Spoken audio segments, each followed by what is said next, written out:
Eric, can you hear me? I can hear you. Huh. Now, how about now? Hello. Excellent. How are you doing, Eric? Hey, I'm good. What's going on? Well, I started recording already, so everything you say will be used against you. Okay. No Eric, problem. you look good. How long's it been since I've seen you, man? Um, 15 years. I was wondering today, and I came up with 15. That's what I thought around that. And I also regretfully couldn't remember, was Alyssa 2 years after you or before you? No, before me. Yeah, there you go. I forgot. I wasn't sure, how's everything going with COVID for you and your family? Uh, Strangely awesome. I mean, being home is really good because I have a 2-year-old and I have a 8-month old. So who gets the time to spend home with their kids like this? Yeah, It's that's, pretty that, good. that is good. Yeah. Listen, Eric, I sent you last week a kind of some stuff I wanted you to talk about. Can you talk a little bit about what you've done in food packaging since you've left Tyler, and then maybe go over some work, and then we'll talk about some other things like the brief, et cetera. Yeah. Funny enough, the place that I started working at right after school, I actually had interned at. So you know it, Bailey Brand Consulting, and that the firm was actually started as mostly a packaging firm.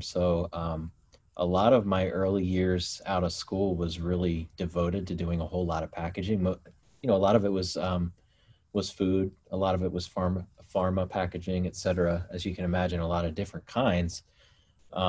But food was always a fun one because it's a consumer packaged good sort of game, and basically you get to create the stuff that stands out on a shelf and screams to a consumer, and they ultimately buy it. So I would say the first probably 5 to 7 years of my career were spent doing a lot of packaging, and it's always a thrill to see your stuff in a supermarket when it gets selected by a client. I'm with you on that. Yeah.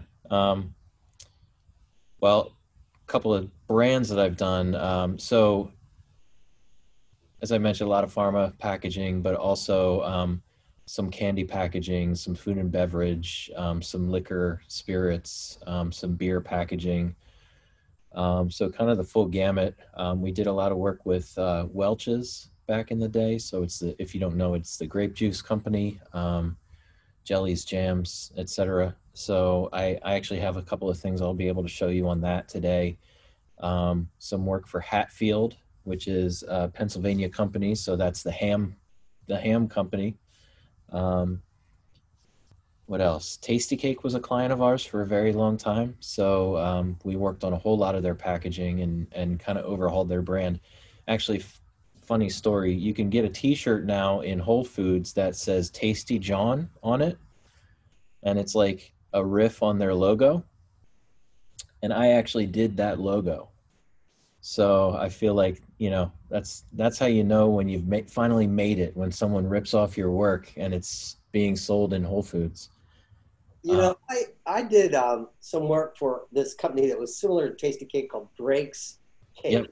yep, And, I remember you're talking about the thrill you get when you see your stuff in a supermarket. Well, I had done this package design for these pies, these little pies you can buy at truck stops or yeah, wherever. And I was seeing some friends in New York City, and we were kind of like just going around late at night. And we stopped in at a bodega, and those cakes were there. And that's the first time I'd ever seen them. And I was like, can you believe this? It was so funny. Uh, I may have been a little compromised at the time anyway, but it was so funny. so And you it's really proceeded to buy interesting. 10 of them, and Yeah. I put them in my backpack.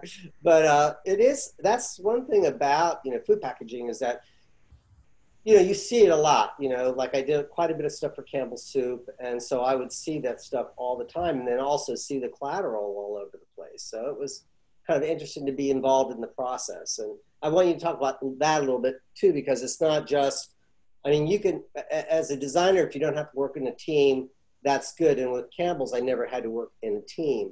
but the way it was positioned, that was really team playing.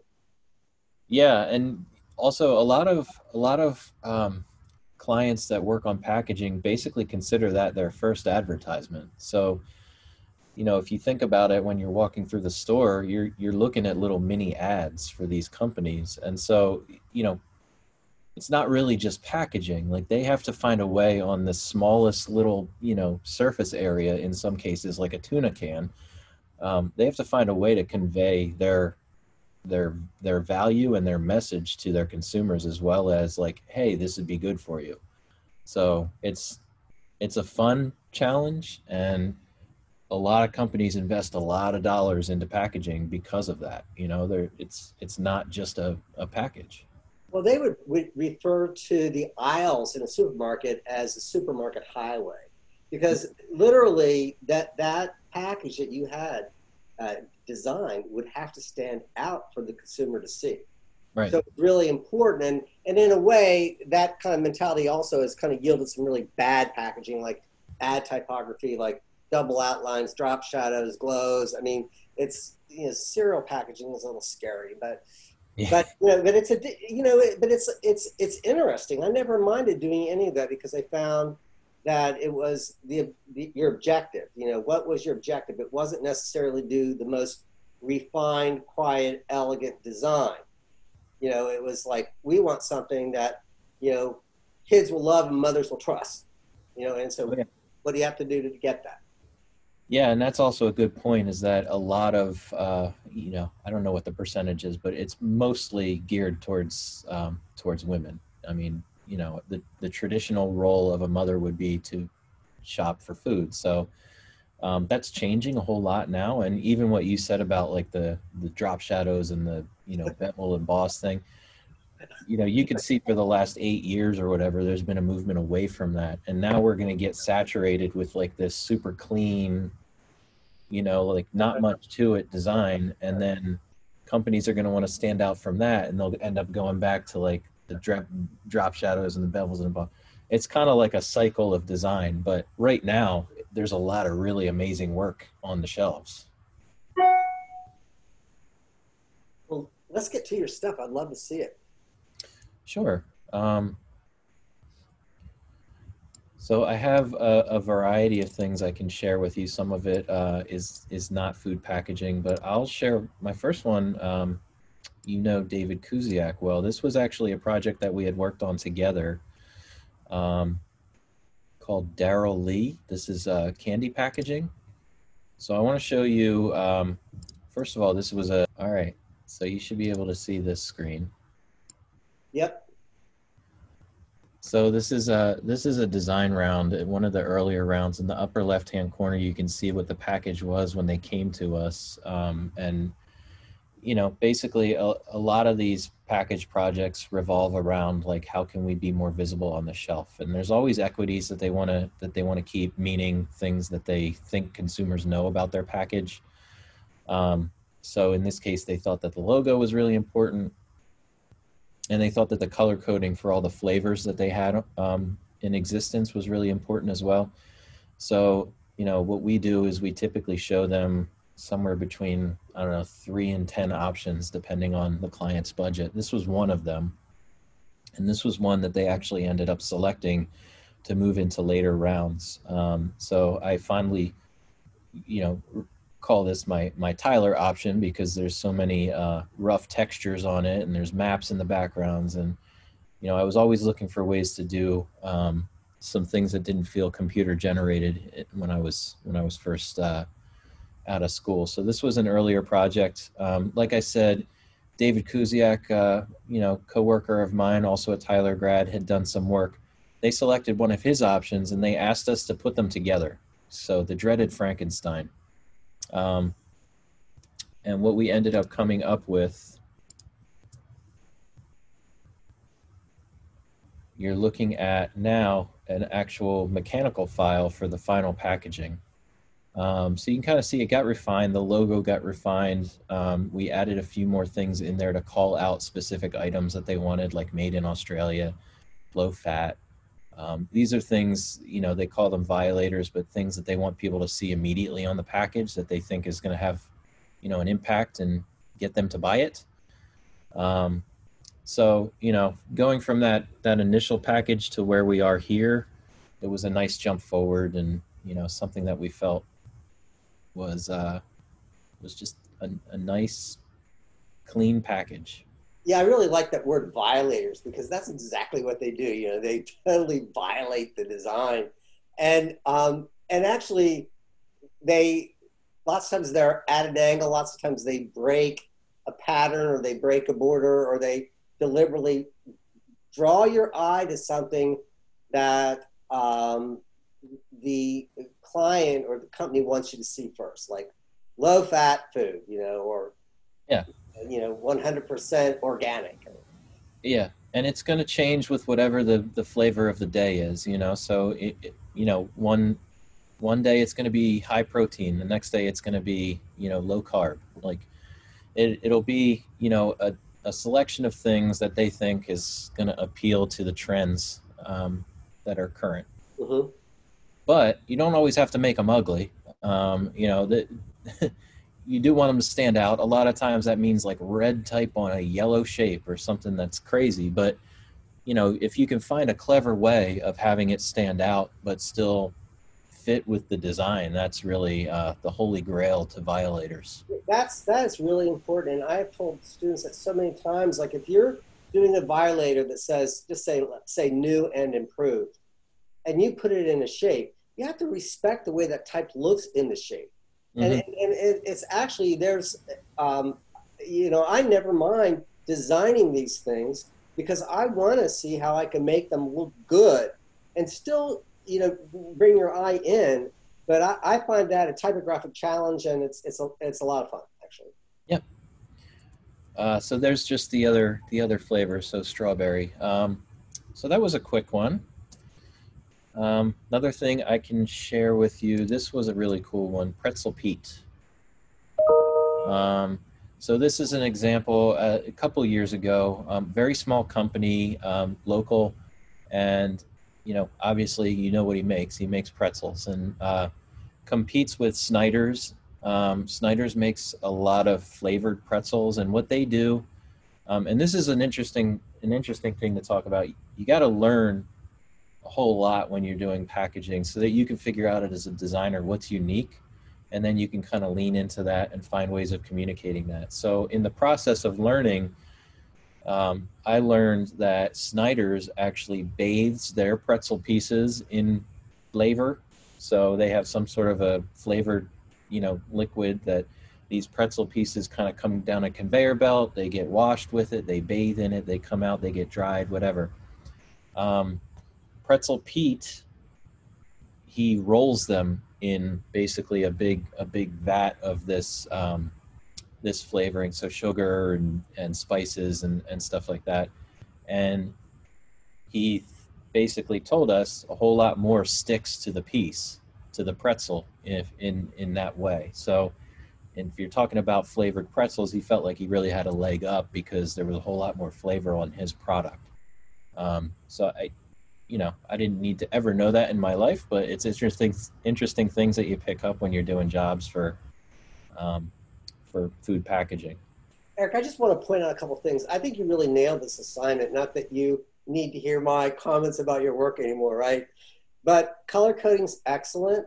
Also, typography. I always tell my students about if you have the name of the product, it's really important to do something special with the type. And here you have a beautiful inline. You have a little sensitive drop shadow. But what I really like the most is the nuances you did with the kind of embellishment, which kind of, I'm just going to say, puts me in possibly Pennsylvania Dutch country or possibly reminiscent of Germany. And for pretzel, I think that's perfect. So, and I think you did it in really a beautiful way. It's really quite nice. Thanks. Yeah, and that's exactly, thankfully, what we were going for. So something that went back to the heritage of the pretzel. Let's see what else I have. So Thomas's Bagels. So this was a fun assignment. So I wanted to show some original sketches for this. This client, you all know the English muffins, but they have bagels, all sorts of other things as well. They wanted to do a deli style bagel.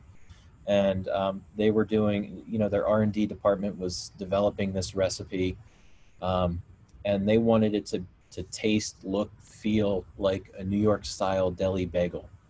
Um, so that was kind of a challenge for their R&D department, but from a design standpoint, it was really fun to put these concepts together. So just as we did in school, I mean, you know, we pencil sketch, and this is what we show the client in a lot of cases when we decide, you know, from a budget standpoint, we don't want to execute 9, 10 designs. We want to show them something in sketch format and see where their head's at. So you're looking at a couple of sketches that we showed them. From this, they kind of narrowed down on what they felt we should execute to a more finished level. And I'll show you the selected one. Yeah. Hey, Eric, I Yeah. could talk a lot about this project too because I just gave maybe 2 years ago Brooklyn Deli as a packaging assignment. Okay. And so, how much fun was that to research those old marquees and old deli signs that you see in New York? Oh, it's Because great. like I'm just looking at this is like so reminiscent of like 70s, but that stuff in the 40s and 50s was great, and it was just and the use of typography. If you like typography, I know Luis Fili does a lot of just gathers typography from signs in Italy, all over Italy to Yeah. inspire. But those kind of 1920s, 30s, 40s, 50s, 60s, 70s signs, some of them are borderline on being kind of bad, but in a way they're kind of good.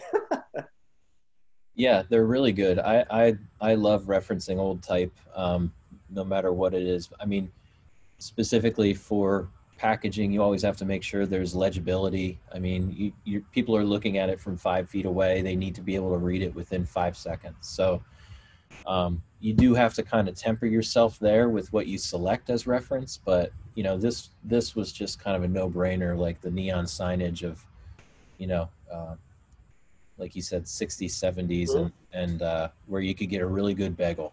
That's kind of the vibe that we were trying to go for. I think showcasing the product's kind of important on this one too. A bagel kind of there's an appetite appeal by seeing the product, and I think that's there's a lot of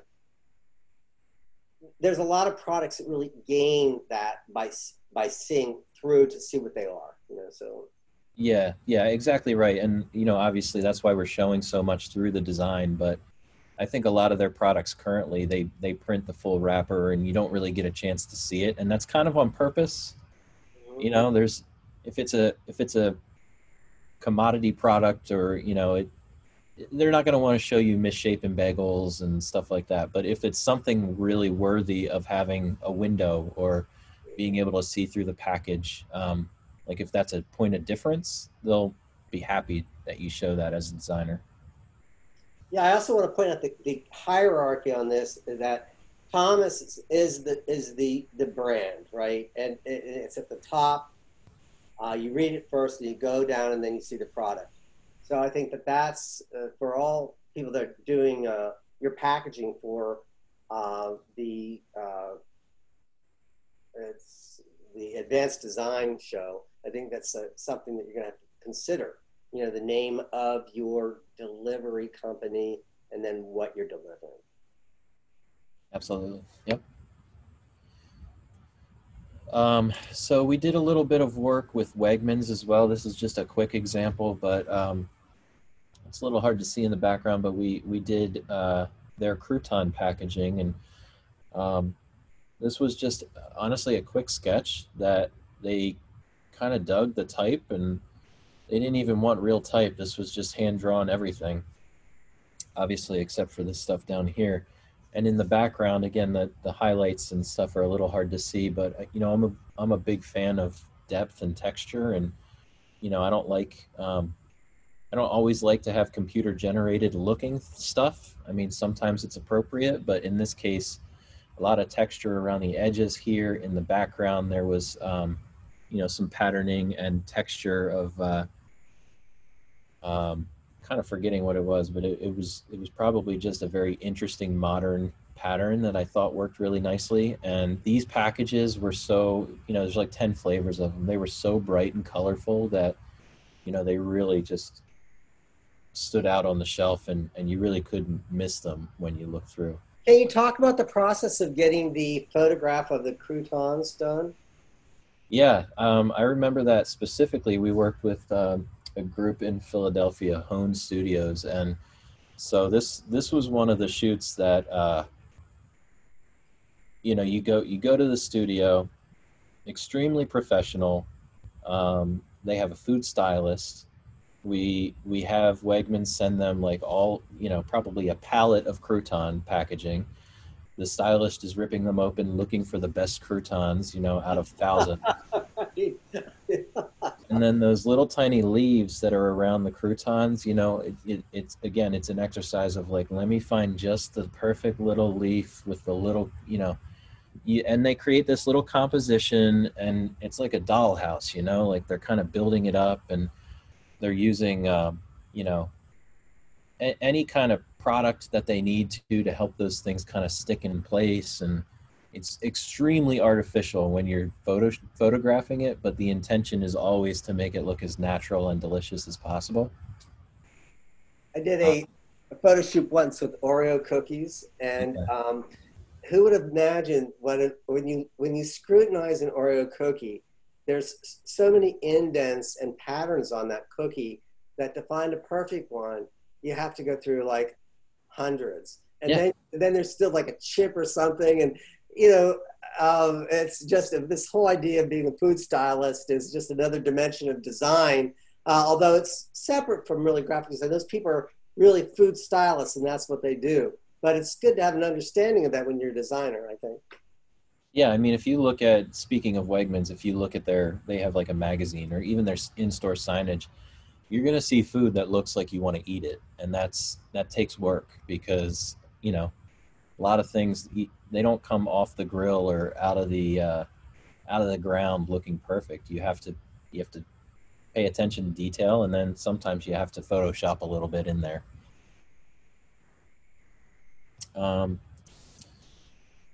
So let me see what else I have for you. Stonyfield.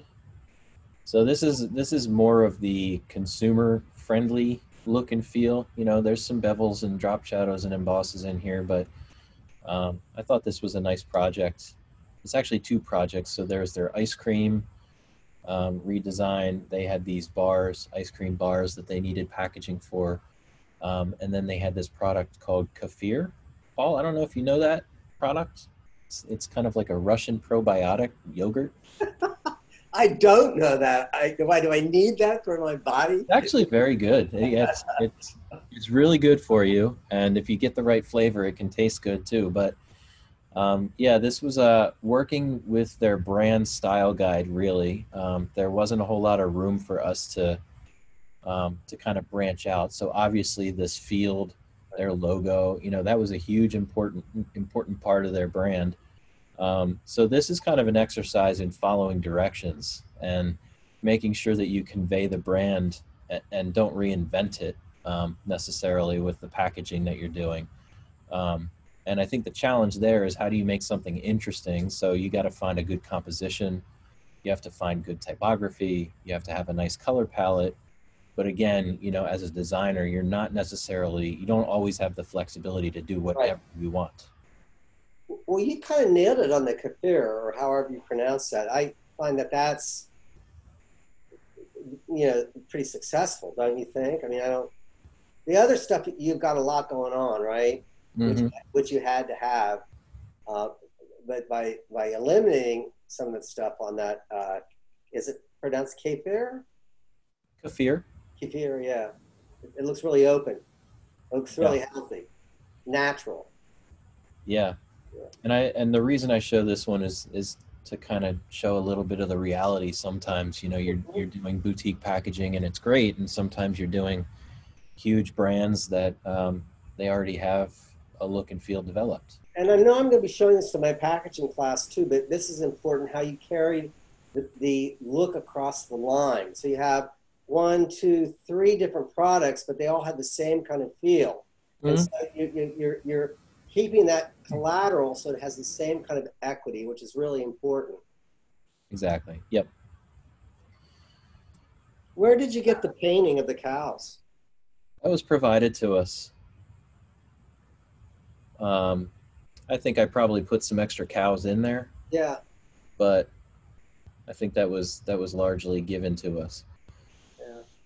Well, that helps to romanticize the product so much. Don't you think it looks even more all natural? It looks all even more healthy. It looks, less industrially driven. And I think that Yeah. Yeah, I it's mean, you got the red farm in the background. You have some yeah, rolling hills and a blue sky, and you're thinking to yourself, maybe this product comes from there. That's right, exactly. Yeah. I have a couple of Welch's things to show you as well. So this is from my Broken Dream files, and what I mean by that is you do a whole lot of great work as a package designer that never gets selected. Um, so I'm going to show you. We were working. This is pretty many years ago, but we were working on a redesign of Welch's grape juice, and this is like their number one seller, this 100% grape juice product, and what they had was very much, consumer drop shadows, show a field in the background. And so this was just one of many options that we had shown in our first design round, where we tried to like break it down to the simplest thing, show the most natural thing. It's all grapes, so let's focus on the grapes. A little bit of an overhaul of the logo, adding a little detail there as the apostrophe. And then typographically um, trying to show the flavor and the variety and some of the stuff that's important about it in more of an organic way. So I will say this was done before it was overdone, but this package was kind of something that I was really proud of for a long time. It did not get selected, and this is another flavor of it, passion fruit, and then yet another flavor of it, white grape juice. Um, so again, this was one that I was always fond of, and happens a lot. You do really great work, stuff that you're proud of, and they don't end up going with it. Eric, to me, it's a little reminiscent of crate label design. Were you looking at any of that at all? Yeah, I think the idea was kind of small batch. Right. Can we Yep. somehow get Welch's to feel like, because one of their big things is their farmers actually own the company. So it's kind of like a co-op in that sense. So where they get their grapes, it's all from actual farmers that grow and supply the grapes for the juice. So we were kind of working on getting that to come across with that little small batch, looks like it would be hand applied label. Yeah, I want to point out to my packaging class too, also that in this design specifically, that product, the color of the product is so important to how you design the label. So, I mean, I think that that's something to always, don't just work independently. Okay, you're doing a tomato sauce. You got to know what that red color looks like so that your label can either, contrast it or be totally in harmony with that. Exactly. This is another one, so you can see similar bottle, just a different kind of grape juice. So I guess the thing here was made with whole fresh grapes. I don't know how different that is, but just a different grape juice product in their line of grape juices. You can see my nice violator there, Nuevo. And you're like a Duolingo. That's great. And then another one that we had done is called Welch's Fizz. So this was another one that I was happy with the design. That's a can. This is what a 4-pack would look like, and then just a different flavor. Unfortunately, this one did not get selected either. But again, little successes in your career. It feels good to do good design, even if it doesn't get selected. Mhm. This I wanted to share is a shelf set, and this is what we showed to the client to help them select the design. And there was probably 8 designs. And I think, looking at this now, my design does not stand out. And, as good as I may have thought that the design was, it just doesn't work for that reason. So, this is ultimately it's business. These companies are trying to sell product and make money. And as a designer, you need to keep that in mind, and, you know, don't necessarily fall in love with what you've done outside of the context of what the project is. The project is always going to be in some way connected to a business result. Um, so this is just a really good example of, I love the design personally, but not the best. Now, I like the design too, and I hate to side with the Italians with the San Pellegrino. There's something pretty impactful about that, and that's an old design. That's not necessarily modern, but it's. I love that beverage also. So I thought Izzy was pretty good when I saw that packaging originally. Sure. Yeah. It's a good product also. Yeah, Um, great examples. yeah, I'm going to show you one more. It's not necessarily food packaging, but there's a packaging component. So this brand called Lucid it's an absinthe, and we were able to do basically an overhaul campaign for them. And so this is honestly one of my favorite projects I've ever done. So you're looking here on the very left. That was my pencil sketch of the concept. On the right-hand side, I hired an illustrator to make my pencil sketch much cooler so I could show the client and get them to buy off on the idea. The concept here was that absinthe is history worth repeating. So it's a beverage. If you look it up, it's a beverage. It's really, really high alcohol content. Some people say it's a hallucinogenic, although that's been disproven. But in the late 1800s, early 1900s, a bunch of famous people drank this, artists and musicians and writers.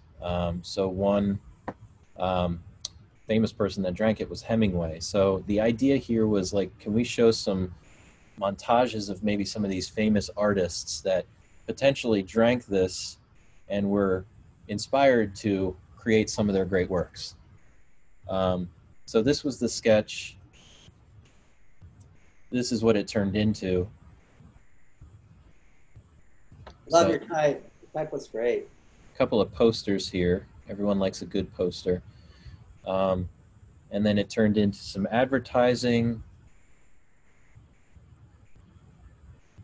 This is a kit that we created. So this is kind of where it travels into package design, because one of the things we wanted to do was create a mixology kit that would be given out to basically influential mixologists in the region that they were launching this campaign.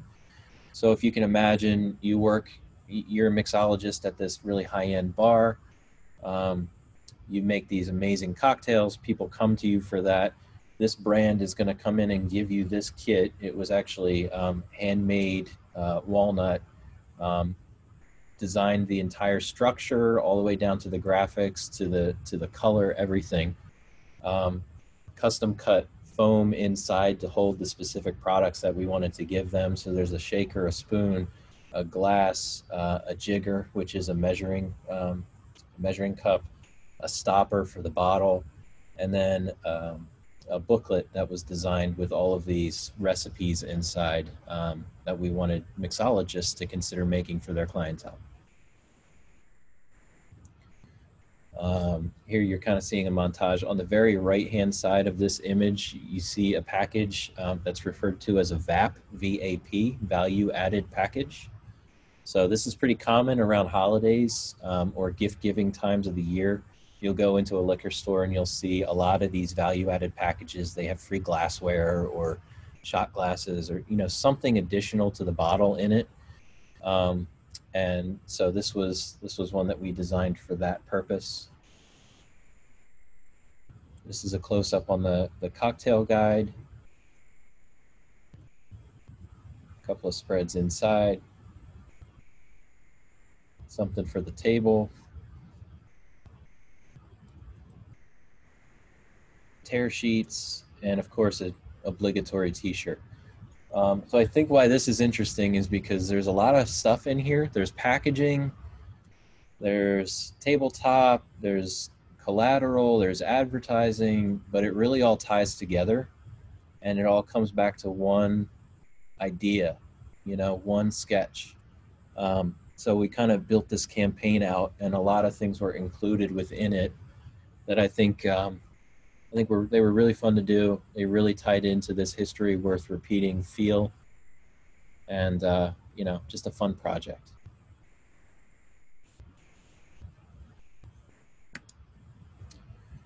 That's what I have.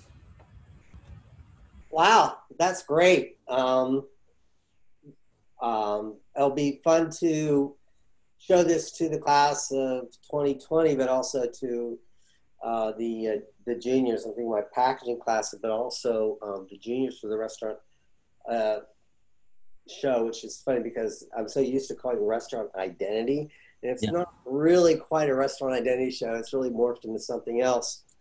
So I'm sure you had a chance to read over the project overview that I sent you. Yeah. And I would be interested in some just maybe strategy that you might have a little bit about in COVID, in this COVID period, and in this time when people are wiping down things with alcohol swabs. Can you bring that into how you could think about packaging for a hypothetical company, and what are your thoughts on that? Yeah, definitely. I think it's a good project. I would enjoy doing this project personally. So a couple of things that I would consider right off the bat. First of all, what are you really trying to solve? So it's a packaging design project, but you mentioned in this brief a couple of times the experience that's being missed now that you can't go to a restaurant. And I think that's something that jumps out at me. So I think I would be trying to figure out what is it about that experience that I can bring to people to make it feel more engaging, special, kind of give you a taste of that in a more safe way. So, are you missing entertainment? Are you missing music? Is it, candlelight? Is it the place setting? What is it? What's the experience that you might think to incorporate into your packaging? That's number one. And again, really just trying to define the problem that you're trying to solve for. So once you kind of think through that, I think the first place I go is structure. So you might want to start with like coming up with brand ideas and company ideas, and this company is going to do this, that, and the other. But where you should spend a lot of time, in my opinion, on this project is coming up with the right structure, because you could do some really interesting things with how you design the physical structure, not even talking graphics yet. Are you going to design some of those more emotional, engaging elements into your packaging, for instance? Is the packaging just bringing you food, or is it bringing you that experience? And if it is, maybe there's like a fold out to it, or maybe there's a perforated component that can come out and do something additional. Maybe you can save the packaging and reuse it for something else. So I think that's a really important place to spend a lot of time as well. But yeah, I mean, for me, before I start to think about, what am I going to do? How am I going to make it look pretty? I'm going to figure out what my major challenge is that I want to solve with my design.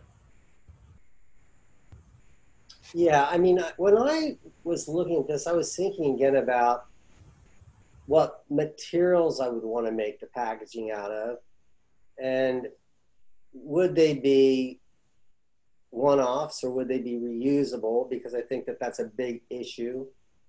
And then I think the other thing that I keep on coming back to is this idea of thinking about, I'm going to deliver this food, someone's going to have to take it, and they're going to have to wonder, can I get COVID from this contact of this bag.